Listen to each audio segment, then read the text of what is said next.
Do you guys know that in 2024, the first Asian woman won the Nobel Prize in Literature over Haruki Murakami?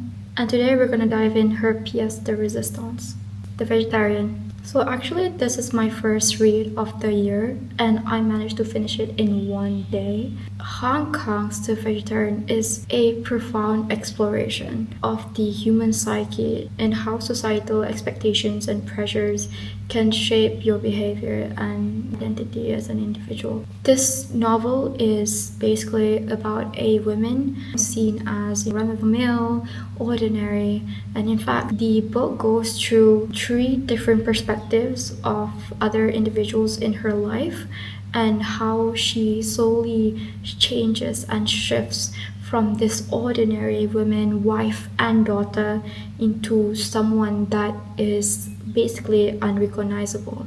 And it starts by her first rejecting to eat meat. And don't be fooled by that description because this book is complex, it's traumatic, trigger warning, it includes things like sexual abuse, family trauma, mental illness, and I feel like there's this sense of value to be found in the book, especially if you're a woman. There's sometimes that these stories are so outlandish you'd never think that it exists in your reality. But with Han Kang's work, it's reminiscent of the human experience of suffering, trauma, and the fragile balance between soul and body. Because this whole book, what I can say is that it starts with her being a vegetarian, but it dives so deeply into it when you finally understand the way that her childhood trauma, the way that she's been treated as a woman, the patriarchal expectations put onto her manifest into this idea of mental illnesses that the people around her can't begin to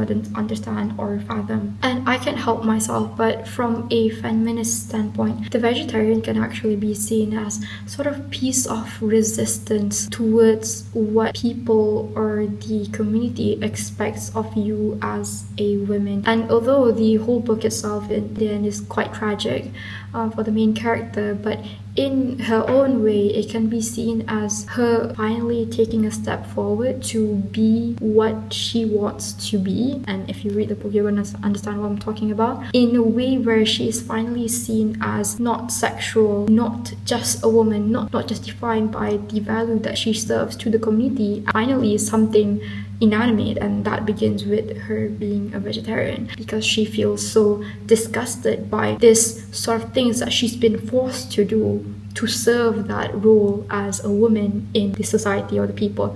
And I don't just want to sort of like water it down by saying, oh, this is just a piece of like feminist literature, because I can say that it's definitely cannot just be like defined as feminist literature. Even it has feminist themes, values that you can appreciate when you're reading it, but it is seeing Yonghye, the vegetarian, the wife, as her own individual. But of course, when you are an individual, it's so tightly knit to your sex, it's hard to make any decisions that's not just interlinked to your sex. When you read this book, it's going to confront the individual trauma of the main character about the fragility in the psyche and the body and how long that the human being can actually go through these sort of traumas. And when reading this, if you're a woman, you can particularly might relate with the sort of struggles that the main character is going, and especially the sister, when you can see like how the sister coped differently as a woman from what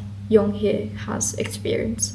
And I think that Han Kang's like prose really shine through in bringing this story to life. It goes through very, very deep and heavy topics, but at the same time, the way that she writes is so like crisp that it's easy for you to be craving for more for the story. And although it was quite a heavy read for the first book of the year, but I would say it was a riveting read and a very, very good start into my 2025 reading journey.